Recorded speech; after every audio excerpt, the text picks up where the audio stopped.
And action. Assalamualaikum warahmatullahi wabarakatuh. Kami dari unit 132 Kuliah Kerja Nyata Universitas Islam Indonesia angkatan 61 periode 2019 dan 2020. Di sini kami akan menjelaskan materi tata cara bersuci.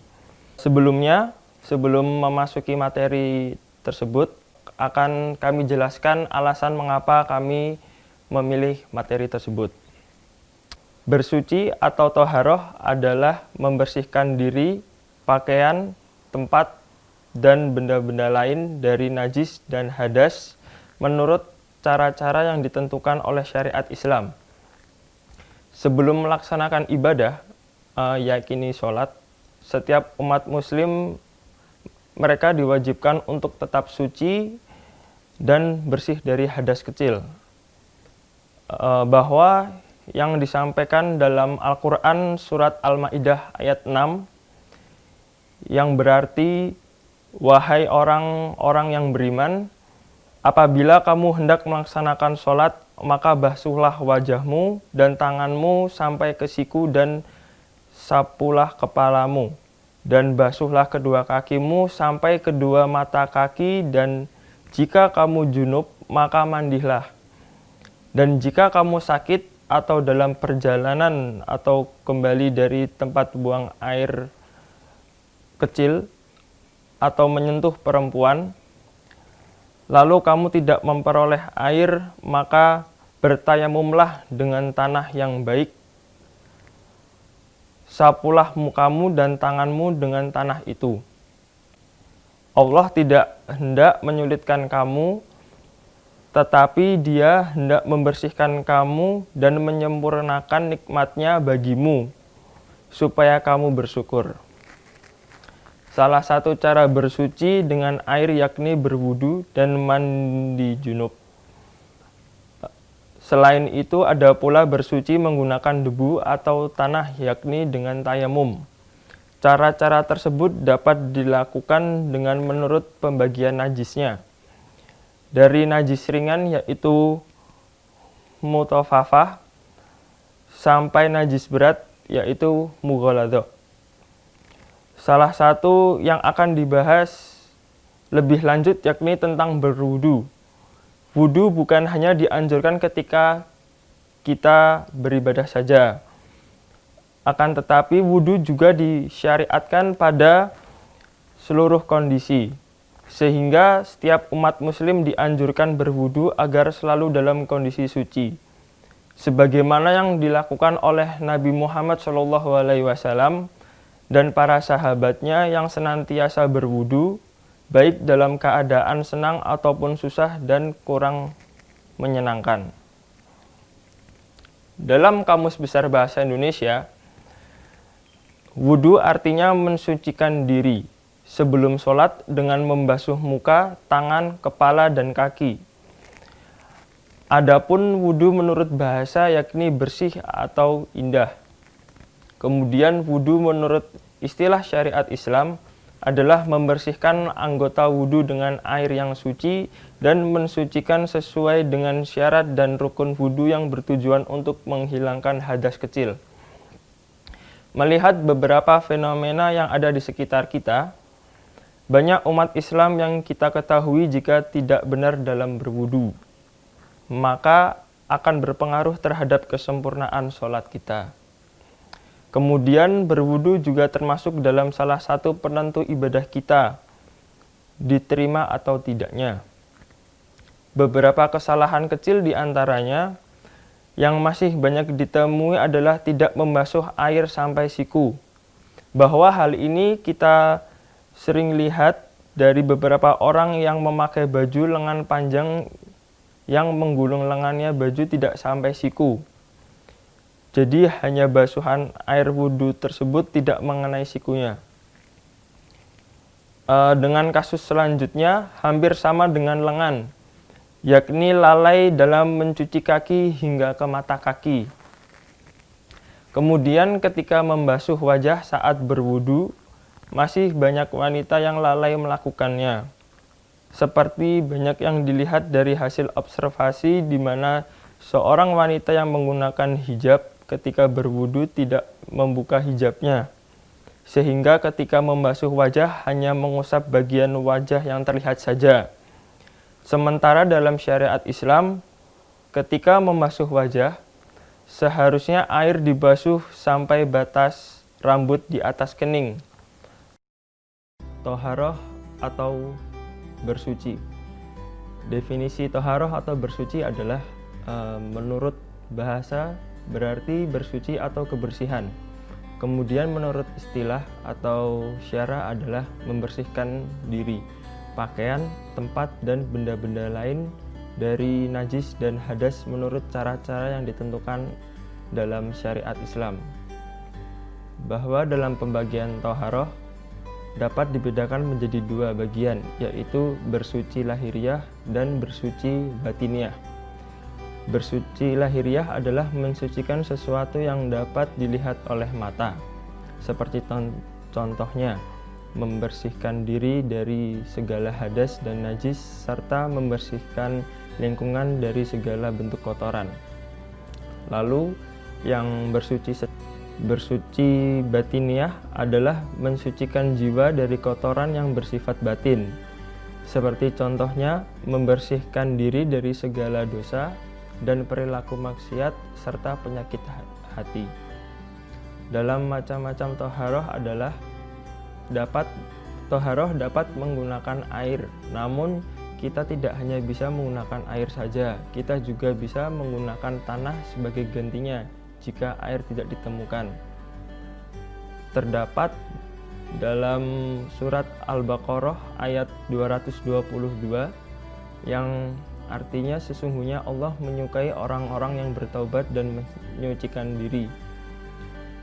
Lalu ada juga dari hadis riwayat Muslim bahwa Allah tidak akan menerima sholat yang tidak dengan bersuci. Lalu yang kedua ada hadas. Definisi hadas menurut bahasa dan istilah bahwa hadas dalam bahasa Arab yaitu kotoran atau tidak suci. Kemudian menurut istilah atau syara adalah keadaan yang tidak suci bagi seseorang sehingga menjadikannya tidak sah dalam melakukan ibadah tertentu. Hadas dapat dibedakan berdasarkan jenisnya, yakni hadas kecil dan hadas besar. Yang pertama adalah hadas kecil, bahwa hadas yang dapat dibersihkan dengan cara berwudu atau tayamum saja, seperti contohnya keluarnya sesuatu dari salah dua lubang, yaitu kubul dan dubur, bersentuhan kulit perempuan dan kulit laki-laki tanpa ada batas penghalangnya, menyentuh kemaluan diri sendiri maupun kemaluan orang lain dengan telapak tangan dan jari, hilangnya akal sehat karena mabuk atau gila.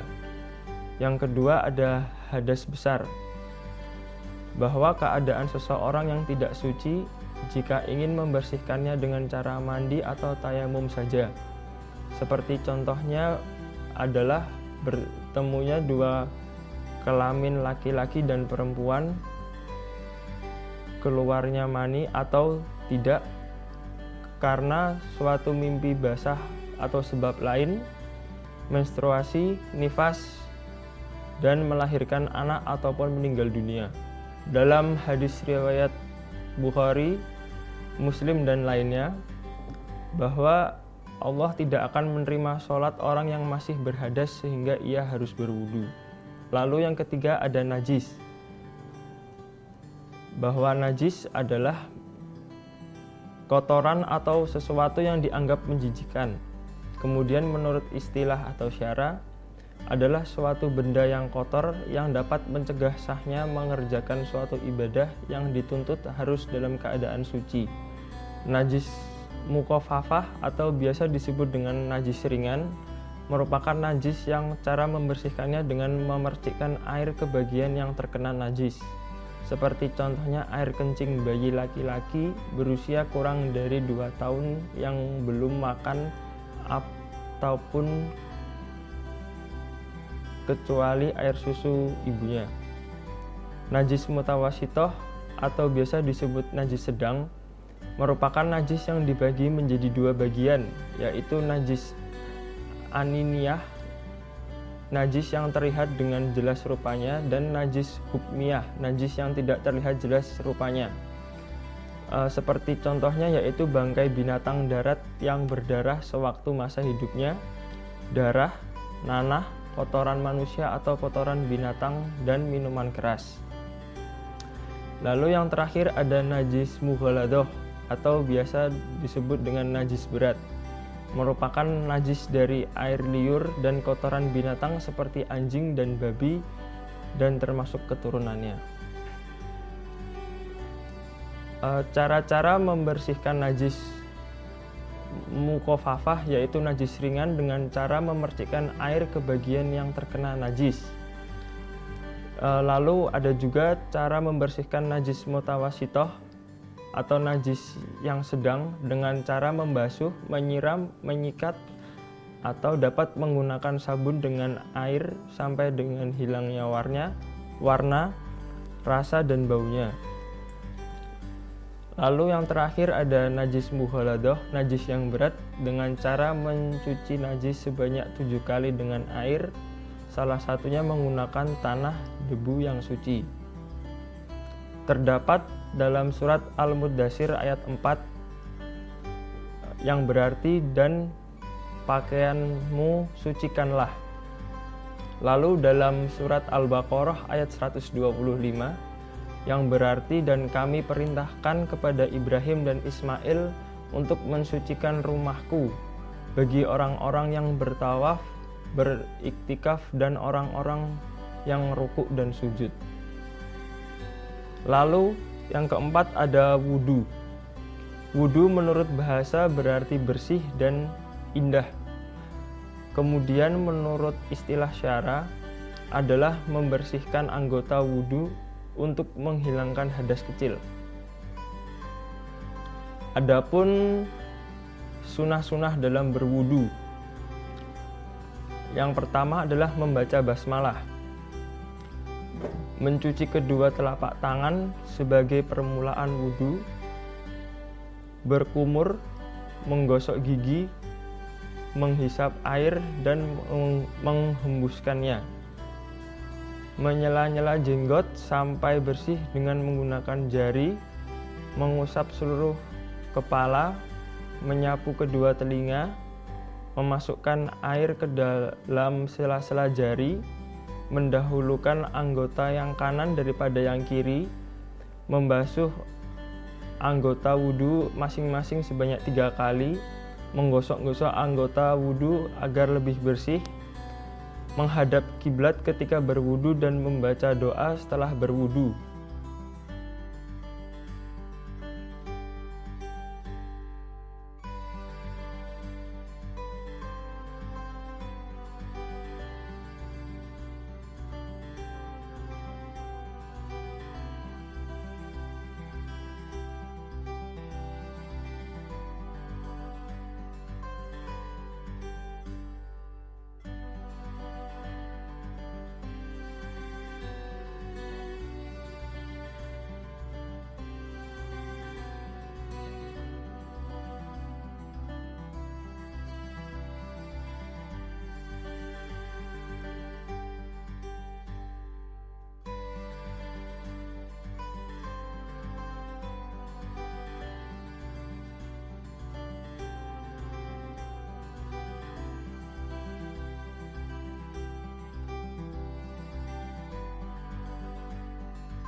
Adapun tata cara dalam berwudu, yaitu niat wudu, membaca basmalah sembari membasuh tangan sebanyak 3 kali, berkumur-kumur sebanyak 3 kali sambil memutar air di dalam rongga mulut untuk membersihkan gigi dari sisa makanan-makanan yang lalu, membersihkan lubang hidung sebanyak 3 kali untuk mengeluarkan kotoran di dalamnya, membilas seluruh wajah dari ujung kepala tumbuhnya rambut ke samping hingga tepi daun telinga dan ke bawah sampai ke ujung dagu sebanyak 3 kali, mencuci kedua tangan hingga siku sebanyak 3 kali dengan dimulai dari tangan kanan dan dilanjutkan ke tangan kiri, mengusap kepala dari depan hingga ke belakang sebanyak 3 kali,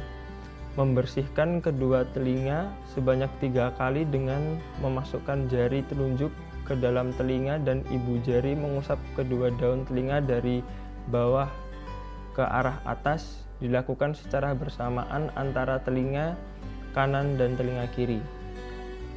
Membasuh kaki hingga atas mata kaki sebanyak 3 kali, dan yang terakhir membaca doa wudhu ke arah kiblat sambil mengangkat kedua tangan. Dalam Al-Maidah ayat 6 dijelaskan bahwa, hai orang-orang yang beriman, apabila kamu hendak mengerjakan sholat, maka basuhlah kamu dan tanganmu sampai dengan siku, dan sapulah kepalamu dan basuh kakimu sampai dengan kedua mata kaki. Dan jika kamu junub, maka mandilah, dan jika kamu sakit atau dalam perjalanan atau kembali dari tempat buang air atau menyentuh perempuan lalu kamu tidak memperoleh air, maka bertayamumlah dengan tanah yang baik. Sapulah kamu dan tanganmu dengan tanah itu. Allah tidak hendak menyulitkan kamu, tetapi Dia hendak membersihkan kamu dan menyempurnakan nikmat-Nya bagimu supaya kamu bersyukur.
Baik, seperti itulah beberapa penjelasan dari kami mengenai penjelasan materi dan teori. Semoga video tersebut dapat membantu bagi umat muslim dalam menerapkan berwudu atau toharoh serta menyempurnakan suatu ibadah agar ibadah kita bisa diterima dan diberkahi oleh Allah Subhanahu wa taala. Karena kebersihan merupakan sebagian dari iman dan suatu hal yang dicintai Allah Subhanahu wa taala. Sekian dari kami. Wassalamualaikum